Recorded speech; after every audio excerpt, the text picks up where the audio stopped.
Hello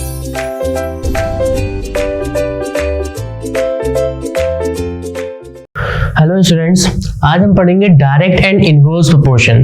direct and inverse proportion बहुत ही important topic है। इसको पढ़ने के लिए बहुत कॉन्शियस रहिएगा और बहुत ही इंपॉर्टेंट टॉपिक है। यहाँ पर देखिए कि डायरेक्ट एंड इनवर्स प्रोपोर्शन दो चीजें हैं, एक तो डायरेक्ट है, एक इनवर्स है। ठीक है, इन दोनों बहुत ही माइनर सा डिफरेंस है और बहुत ही इंपॉर्टेंट, बड़े बड़े क्वेश्चंस चुटकियों में सॉल्व हो जाएंगे अगर ये पता है तो, वरना बहुत सारे सॉल्यूशन यहाँ तक कि बड़े बड़े स्टूडेंट्स होते हैं, कॉलेज स्टूडेंट्स होते हैं, उनको भी प्रॉब्लम आ जाती है अगर ये चीज में अगर उनको प्रॉब्लम रहती है तो। समझ में आ रहा है? इसको हम अच्छे से पढ़ेंगे और समझेंगे। बहुत ही इंपॉर्टेंट, बहुत ही इंटरेस्टिंग टॉपिक भी है ये। ठीक है, आगे बढ़ते हैं। यहाँ पर direct and inverse proportion chapter में सबसे पहला टॉपिक आता है रेशियो एंड प्रोपोर्शन। तो उसमें रेशियो समझते हैं क्या। रेशियो होती क्या है कि अगर कोई भी the ratio of two quantities A and B in the same units is the fraction A upon B and we write it as A:B। यहां पर देखिए कि जो ये रेशियो है, यहां पर अगर सपोज मैं एक एग्जांपल ले लेता हूं यहां पर, जैसे कि अगर मैंने कहा कि 5 kg एंड 20 kg, मुझे इसका रेशियो निकालना है। ठीक है, इन दोनों का रेशियो निकालना है। तो मैंने क्या करा, 5 kg ऊपर रखा है ना, और 20 kg मैंने नीचे रखा। ठीक है, यहां पर क्या हुआ, अपॉन में रखते हैं, एक तरह से डिवाइड कर रहे हैं। अब यहां पर kg से तो kg हमेशा कट जाता है, यूनिट यहां पर नहीं रहती है। रेशियो में कभी भी यूनिट नहीं रहती क्योंकि वो कट जाती है। 5 1 जा 5 और 5 4 जा 20। तो यहां पर मेरे पास आंसर क्या आया, 1/4 आ गया।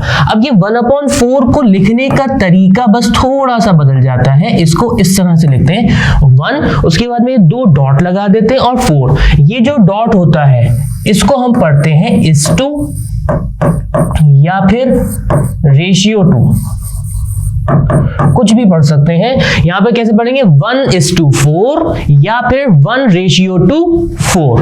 दोनों तरीके सही हैं, दोनों ही तरीके से बोलते हैं। सबसे ज्यादा जो यूज करा जाता है वो ये यूज करा जाता है हमारी कॉमन लैंग्वेज में।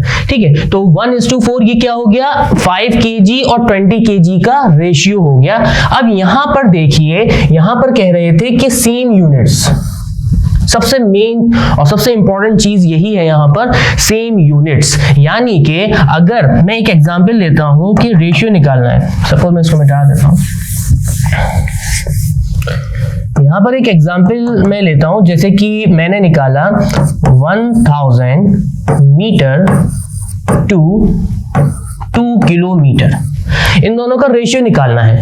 तो यहां पर सबसे मेन इंपॉर्टेंट, बार बार मैं कह रहा हूं इंपॉर्टेंट, यही यहां पर चीज है कि मीटर और किलोमीटर यहां पे यूनिट अलग है। तो इसको यूनिट को हमें चेंज करना पड़ेगा, या तो इस मीटर को किलोमीटर में ले जाऊं या फिर इस किलोमीटर को मीटर में ले जाऊं, तभी इनका रेशियो निकालूंगा, उससे पहले नहीं निकाल सकता। तो यहां पर क्या हो जाएगा, 1000 मीटर ही रहने देता हूं मैं, और जो 2 किलोमीटर है, 2 किलोमीटर यानी कि 2000 मीटर। तो अब ये रेशियो निकालने के लिए तैयार है। ठीक है, तो 1000 अपॉन 2000, 30 से 30 कट गए, और अगेन मैं बता रहा हूं यहाँ पे मीटर है, यहाँ पे मीटर है, लेकिन मीटर से मीटर कट जाता है। रेशियो में कभी भी मीटर ये यूनिट नहीं आती है, और ये आंसर आ जाएगा 1:2। समझ में आया? अब यहाँ पर अगली लाइन देखिए, in the ratio A:B we call A as the first term or antecedent and B as the second term or consequent। यहां पर हम सिंपली इसको ये भी कह सकते हैं कि 1:2 ये फर्स्ट टर्म हो गया और ये सेकंड टर्म हो गया। इसका एक स्पेशल नाम भी होता है जिसको हम कहते हैं एंटीसीडेंट। क्या बोलते हैं, एंटीसीडेंट। और इसी तरह से ये जो दूसरा नंबर होता है इसको हम बोलते हैं कॉन्सिक्वेंट। ठीक है, ये समझ में आया? तो यहां पर कुछ भी हो सकता है, मैंने यहां पर 1:2 लिया, तो यहां पर अगर कुछ भी हो सकता है तो यहां पर हमने क्या करा, A:B ले लिया। A कुछ भी हो सकता है, 1 2 300 200 550 कुछ भी हो सकता है, और इस तरह से B भी कुछ भी नंबर हो सकता है। A को क्या बोलेंगे, एंटीसीडेंट, ये A है, और B को क्या बोलेंगे, कॉन्सिक्वेंट। ठीक है, ये समझ में आया अच्छे से? आगे बढ़ते हैं इसी के साथ।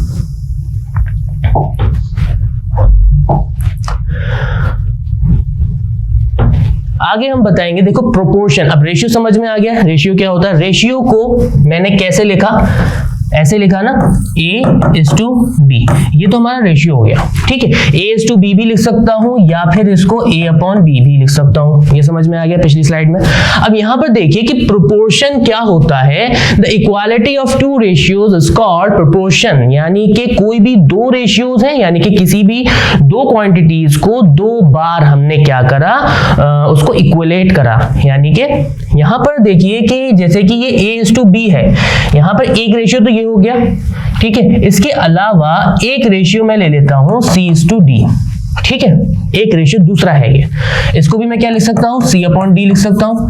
तो इन दोनों रेशियो को इक्वेट करना, उसको हम कहते हैं प्रोपोर्शन। यानी कि A:B एंड C:D दोनों को मैंने क्या करा, यहां पर प्रोपोर्शनेट कर दिया, इसी को हम कहते हैं प्रोपोर्शनल, ठीक है। अब ये जो साइन होता है, ये किसका साइन होता है? प्रोपोर्शन का साइन होता है, ठीक है, इसे हम कहते हैं प्रोपोर्शन। अब यहां पर A, B, C and D are in proportion, ये तो प्रोपोर्शन का साइन हो गया, और ये A, B and C and D जो है, ये इन्हें क्या बोलेंगे? प्रोपोर्शंस बोलेंगे, ठीक है। कंफ्यूज मत होना, ये प्रोपोर्शन का साइन है, प्रोपोर्शन नहीं है। A, B, C और D जो है ये प्रोपोर्शन है, ठीक है। अब यहां पर एक चीज देखिए, A and D are called extreme, यानी कि जब मैंने इसको इस तरह से लिखा A:B और C:D, तो ये दोनों टर्म्स जो होंगे A एंड D, इसको हम क्या बोलेंगे? इन दोनों को जो बिल्कुल एंड पोजीशंस में, एक बिल्कुल इधर से लास्ट में और एक इधर से लास्ट में, तो इनको बोलते हैं एक्सट्रीम्स। एक्सट्रीम्स बोलते हैं, एक्सट्रीम्स मतलब एंड पे जो होते हैं उन्हें एक्सट्रीम्स बोलते हैं। और इसी तरह से B एंड C जो कि बीच में है, उन्हें क्या बोलते हैं? मीन। ये B एंड C, इसे हम बोलते हैं मीन। मीन भी बोल सकते हैं सिंपली, या फिर मीन टर्म्स भी बोल सकते हैं, और इस तरह से इसको भी एक्सट्रीम टर्म्स भी बोल सकते हैं। ये एक्सट्रीम टर्म्स हो जाएगा और ये भी मीन टर्म्स हो जाएगा, ठीक है। ये समझ में आ गया होगा अच्छे से, आई होप। आगे बढ़ते हैं इसी के साथ। रेशियो और प्रोपोर्शन में सबसे बेसिक डिफरेंस समझ में आ गया। रेशियो यानी कि दो क्वांटिटीज का फ्रैक्शन कह सकते हैं, या दो क्वांटिटीज को डिवाइड की फॉर्म में लिखते हैं, और उसको यहाँ पे क्या लिख दिया, इस तरह से A/B भी लिख सकते हैं, ये तो रेशियो होता है। और जब दो रेशियोज को इक्वेट करते हैं, उसको हम कहते हैं प्रोपोर्शन। ये हमारा प्रोपोर्शन कहलाता है। एक रेशियो ये था और इस तरह से एक रेशियो ये था, समझ में आया? आगे बढ़ते हैं। अगला है product of means is equals to product of extremes. अभी मैंने बताया था कि यहां पर आपका एक वो था B एंड C, जो बीच के जो टर्म्स थे वो क्या थे? मीन थे, और जो एक्सट्रीम टर्म्स थे वो थे A एंड D, यानी कि इधर का एकदम लास्ट का और उधर का एकदम लास्ट का। तो ये क्या हो गए? ये एक्सट्रीम टर्म्स हो गए और ये मीन टर्म्स हो गए। मैंने कहा था इसको समझने में बहुत ऐसा नहीं है कि अलग से आया है, उसी से आया है। देखो कैसे आया है, यहां पर कह रहे हैं A:B प्रोपोर्शनेट था C:D के था। यहां पर मैं ये भी कह रहा था कि A/B को और C/D को इस तरह लिख सकते हैं, और प्रोपोर्शनेट यानी कि इक्वेट करना था हमें। तो यहां पर क्या होता है, ये क्रॉस मल्टीप्लाई हम पहले से पढ़ते आ रहे हैं। क्रॉस मल्टीप्लाई क्या होता है? A को D से मल्टीप्लाई कर देते हैं और C को B से मल्टीप्लाई कर देते हैं, ये तो होता है। तो A इंटू D, ये क्या था? एक्सट्रीम्स था। यहाँ पर A एक्सट्रीम है, D एक्सट्रीम है, और C और B क्या है? ये मीन है, यानी कि बीच के टर्म्स C और B। तो ये हमेशा हमें अब ये बार बार करने की जरूरत नहीं है, ये हमने दिमाग में बैठा लिया अच्छे से कि जो मीन टर्म्स होता है उनका प्रोडक्ट बराबर होता है हमेशा प्रोडक्ट ऑफ एक्सट्रीम्स, ठीक है। ये हमारे पास एक फॉर्मूला हो गया, B into C is equals to C into D। ये जब भी प्रोपोर्शन आएगा तो होता है। ये सवाल कुछ इस तरह से आता है इसका, जैसे कि फॉर एग्जांपल मैं ले लेता हूं, जैसे 4:9 एंड यहाँ पे C मैंने एज इट इज रख दिया और D की वैल्यू मैंने रख दी 40, ठीक है। यहाँ पर इस तरह से आ गया। अब ये C की वैल्यू निकालनी है, ठीक है। ये C की वैल्यू निकालने के लिए मैं क्या करूंगा, ये वाला फॉर्मूला लगाऊंगा, B into C is equals to, यहाँ कुछ गलती हो गई है, B इंटू C और ये A है, ठीक है। A इंटू डी है ये, B into C is equal to A into D. यहाँ पर BC और ये AD है, तो BC, यहाँ पर B कौन सा है, B ये वाला है, और C की जगह पर तो C रखा हुआ ही है, तो 9 इंटू C हो गया। इस तरह से A इंटू डी, A की वैल्यू यहाँ पर 4 है और D की वैल्यू यहाँ 40 है। C की वैल्यू निकालने के लिए क्या करेंगे, 4 इंटू 40 अपॉन 9। इसको जब हम काटेंगे तो इसकी वैल्यू पॉइंट में आएगी, जो भी आए समथिंग, तो उसको हम कर सकते हैं। पॉइंट में आ भी सकती है, मैंने अपनी तरफ से एग्जांपल लिया इसलिए पॉइंट में आ गई, ठीक है। पॉइंट में आ भी सकती है, नहीं भी आ सकती है। अगर यहाँ 9 की जगह पर मैं कुछ और ले लेता, सपोज 36 ले लेता, तो पॉइंट में नहीं आती, ठीक है। सिंपल है, समझ में आ गया होगा। इसी के साथ आगे बढ़ते हैं। वेरिएशन, वेरिएशन होता क्या है? वेरिएशन सिंपल सी बात समझो, वेरी मतलब चेंज। सिंपल सी बात ये है, वेरी मतलब चेंज, किसी भी चीज में चेंज आ जाना वेरी कहलाता है, ठीक है। अब बात ये आ जाती है कि very in what sense very, यानी कि अगर कोई चीज वेरी कर रही है तो वेरी करने के लिए वो कैसे वेरी कर रही है, ठीक है, ये चीज हम समझेंगे। तो वेरिएशन पहले समझो, वेरिएशन एग्जैक्टली है क्या। वेरिएशन मतलब मैंने सिर्फ बता दिया, चेंज आना, किसी भी चीज में चेंज आना वेरिएशन कहलाता है, ठीक है। The word very means change and the word rate means how a quantity variable change with another quantity.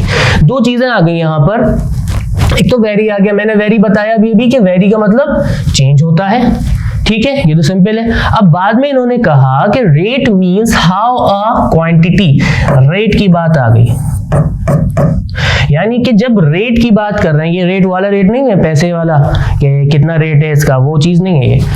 Rate का मतलब होता है कि जैसे कि कोई भी एक चीज बढ़ रही है तो दूसरी चीज भी बढ़े, यानी कि वो उस पर डिपेंड कर रहा है। फॉर एग्जांपल हम मार्केट में जाते हैं, मार्केट में कपड़ा खरीदने जाते हैं, ठीक है, तो जैसे कि बहुत जगह हम कपड़े खरीदते हैं, तो वहां पर क्या होता है कि 1 मीटर क्लोथ का उसने प्राइस बता देता है, जिसे हम रेट कहते हैं। 1 किलोमीटर तो नहीं खरीदेंगे कपड़ा, तो 1 मीटर का जो कपड़ा होता है उसने कहा 60 रुपए का है, ठीक है। उसने कहा कि 1 मीटर का जो कपड़ा है वो 60 रुपए का है, ठीक है। अब मैंने कहा उससे कि भैया 4 मीटर काट दो। अब 4 मीटर काटने के लिए क्या करूंगा मैं, 4 मीटर के लिए पैसे तो उसे ज्यादा देने पड़ेंगे ना, तो 4 6 24, 240 रुपए, उसको 240 रुपए मुझे देने पड़ेंगे, ठीक है। ये समझ में आया। अब यहां पर देखो गौर से, ये तो समझ में आ गया होगा, ये सिंपल सी है, पहले से करते आ रहे हो। यहां पे समझने की चीज क्या है? समझने की चीज ये है कि जब मैंने देखा कि 1 मीटर के 60 रुपए हैं, तो 4 मीटर के भी 60 रुपए नहीं होंगे, उसके बढ़ जाएंगे। तो यानी कि ये रेट है, यानी कि ये एक चीज के बढ़ने पर दूसरी चीज बढ़ रही है, तो 4 मीटर भी बढ़ रहा है। तो ये 4 यानी कि मीटर जो हो रहा है वो डिपेंड किस पे कर रहा है, रुपीस पे डिपेंड कर रहा है, ठीक है। जितने जितने मीटर बढ़ाते जाओगे उतने उतने रुपीस बढ़ते चले जाएंगे। यहां पर यही चीज समझाने की कोशिश करी गई है कि rate means how a quantity variable change with another quantity, यानी कि जो क्वांटिटी वेरिएबल है वो दूसरी क्वांटिटी के अकॉर्डिंग कैसे चेंज हो रहा है, इसी को हम वेरिएशन कहते हैं, ठीक है। वेरिएशन का रेट कहते हैं। तो यहां पर 1 मीटर है तो वो कैसे चेंज हो रहा है, 1 मीटर के 60 हो गए, 4 मीटर के 240 हो गए। इस तरह से 5 मीटर होता तो 300 रुपीज हो जाते, इस तरह से बढ़ते चले जाएगा। और यही चीज हमारा क्या कहलाती है, रेट कहलाती है। अब यहां पर कह रहे हैं there are 2 types of variation, हमारे पास 2 तरीके के वेरिएशन होते हैं, ठीक है। अब वेरिएशन यानी कि कैसे होती है मैं बताता हूं। देखो, डायरेक्ट वेरिएशन होता है और एक इनडायरेक्ट या फिर इनवर्स वेरिएशन होता है। डायरेक्ट यानी कि सीधी समझ में आ रहा है, लफ्ज वर्डिंग से ही समझ में आ रही है। डायरेक्ट मतलब उसके साथ साथ, और इनडायरेक्ट मतलब उसके साथ साथ नहीं। तो समझ में कैसे आएगा, थोड़ा सा इसको समझो।